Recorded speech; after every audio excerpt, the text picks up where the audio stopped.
Welcome back to a new season of BuffSports Live. We are back in studio with some precautions this year. We have less crew, less anchors, and we're not live anymore, but we'll do our best. We've got a new look, but same great show, so we can't wait for you to join us.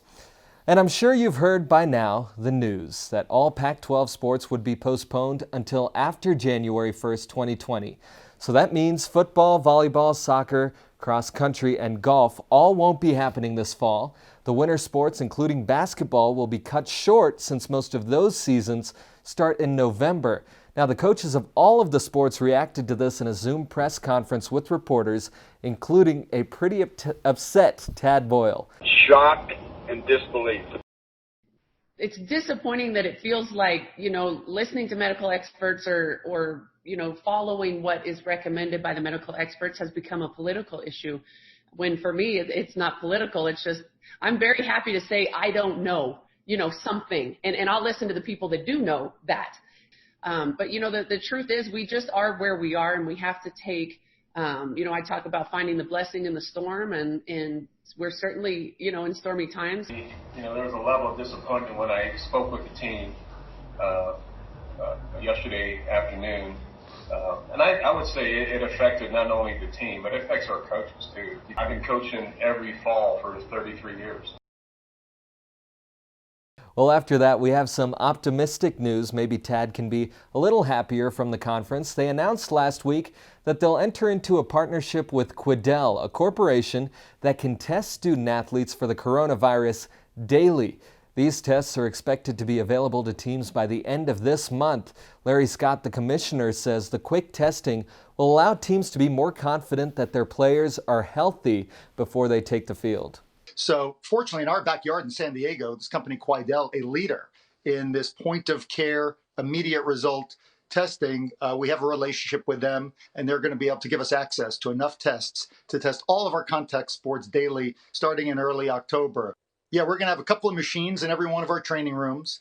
Every football player, every day, is going to come in, and within 15 minutes, they're going to get their test result. And with the news that the Pac-12's rapid COVID testing partnership, there was some speculation that fall sports could come back maybe in November. It could involve the Big Ten, which was the first conference to postpone fall sports in the country. But for now, Pac-12 officials say the plan is still for athletics to start in January 2021 at the earliest. Now, with the Pac-12's postponement of the 2020 football season, we thought we'd pull out a bit of CU's history for this week's trivia question. The Buffs are looking like they'll miss out on a 2020 fall season, so we are asking you, when was the last time CU didn't play a football season in the fall? There have been a ton of crazy world events throughout the years, 2 world wars, we've got the AIDS pandemic, the flu, but did they stop football? Stay tuned to find out the answer. Well, even if they're not playing football this fall, Karl Dorrell has rounded out his coaching staff. Coming up after the break, find out about the coach making the jump from high school to the Power 5. Plus, the Buffs announce a new partnership with a local Colorado company. Is it too much of a gamble?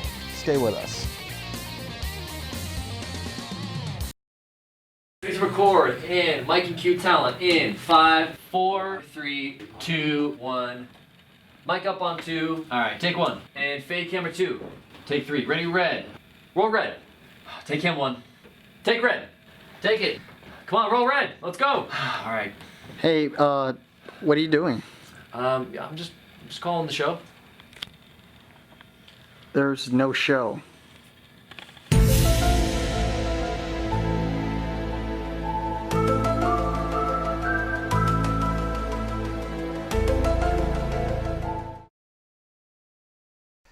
We're back now with a new partnership between Colorado and a gambling company. Here's Christina Robin with more on that.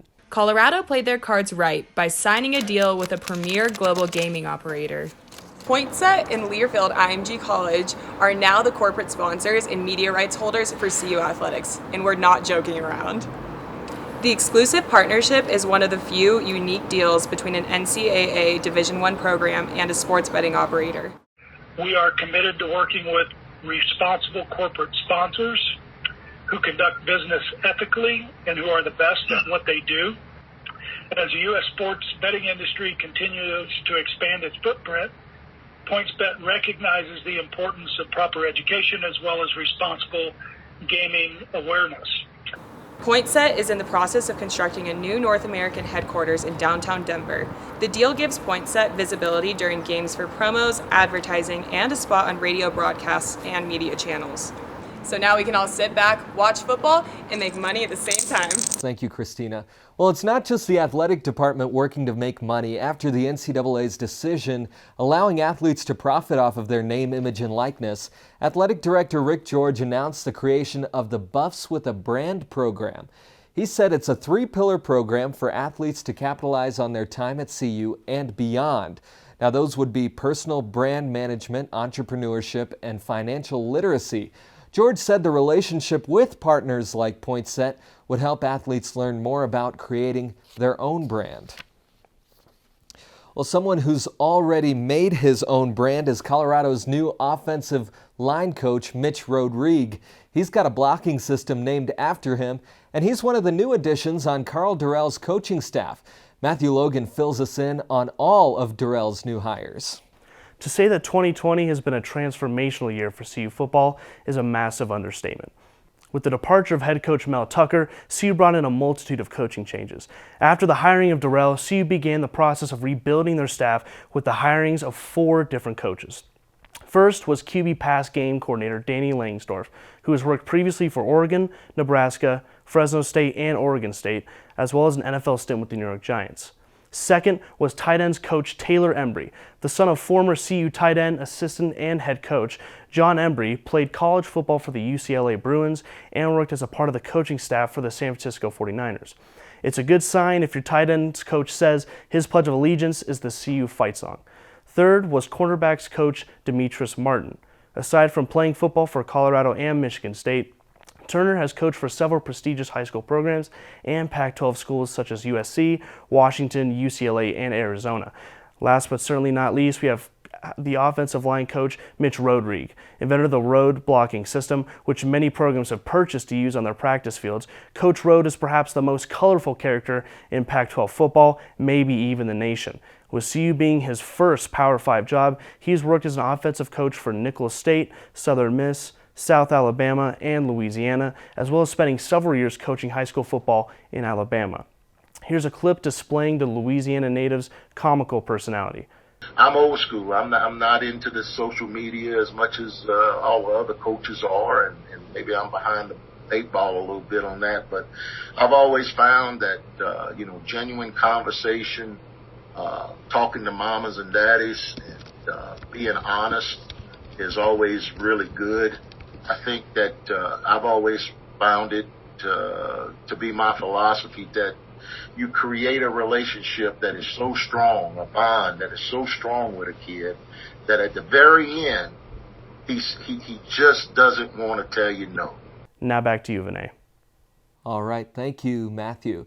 Now, there's been some uncertainty about whether NFL football would even be possible this year.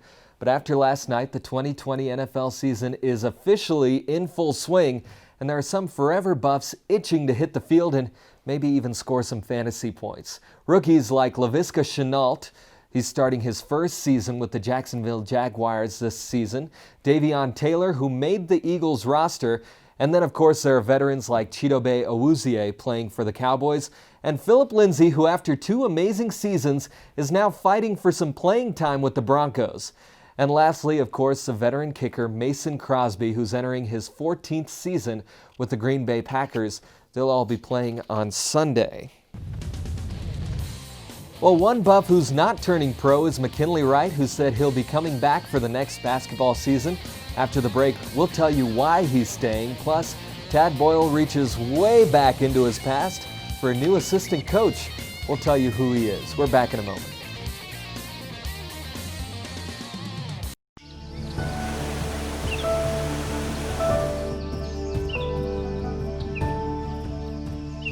They were nervous and inexperienced, as new faces looking to achieve greatness. As the years went on, they grew confident in their abilities. Maybe. Yes, sir! Now they look to guide others in the same pursuit. There it is! Can you believe it? All are welcome to be featured on the biggest stage. Is it his time? We invite you to discover what you're capable of at BuffSports Live.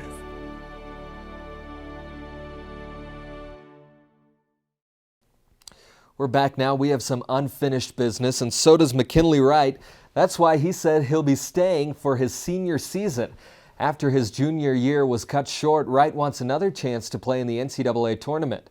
McKinley declared for the NBA draft, but said that he'll decide to stay for his final year and be the first in his family to finish college. As the team's leader, he says he's confident that the Buffs have what it takes to go the distance in 2021. And we know the CU community is very excited that he'll be part of this season. Well, the men's basketball team also has a new face this year, Rick Ray, who replaces Anthony Coleman as the assistant coach. Ray comes from 23 years of coaching experience in Division I basketball. He was the former Mississippi State and Southeast Missouri State head coach. Tad Boyle has known Ray for more than 20 years, going back to their assistant coaching days in the Missouri Valley Conference, and he says he's excited to get him out to the Rocky Mountain region this year. Well, since there are no sports on right now, we thought in Buff Sports Live we could reach back to some Buffs history.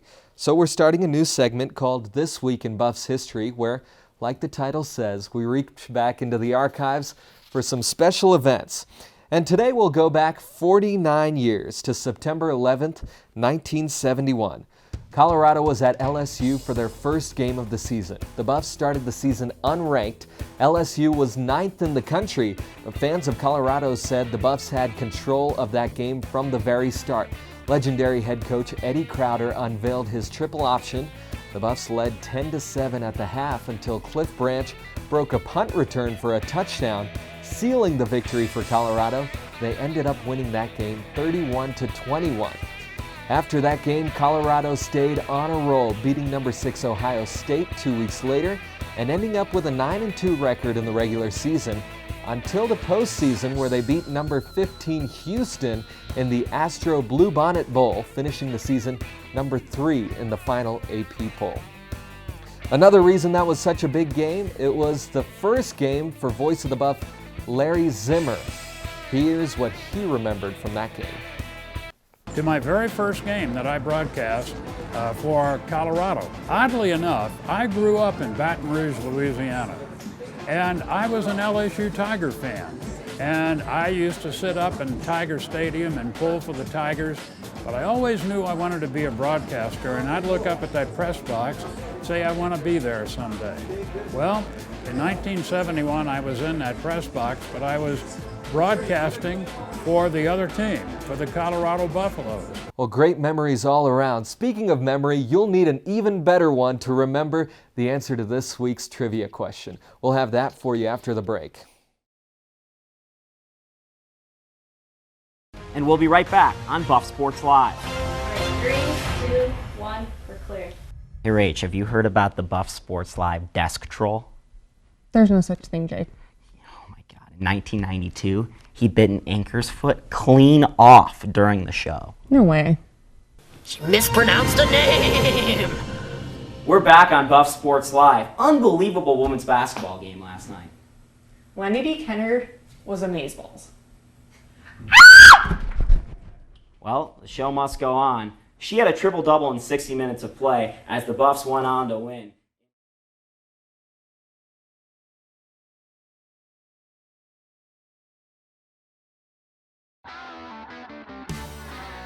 Now it's time for everyone's favorite part of the week, Rapid Fire. We have a very busy upcoming week in 2020 sports. Grab your seats at Chautauqua, where you will see the ski team hauling their skis up the mountain and shredding down the slush Friday at 6 p.m. On Saturday, starting at 10 a.m., we have the entire hill playing beer pong. Keep an eye out for all those quarantine die tables. The most difficult marathon of all time is this Tuesday, Movie Marathon. This event will take place in every dorm, apartment, and house in Boulder. Also, do not fret, the skateboarders are still working hard right outside Fair and Field every day of the week. And that's all we have this week on the post-quarantine edition of Rapid Fire. Back to you, Vinay. Well, the Pac-12 might have canceled football, but we aren't canceling our trivia question.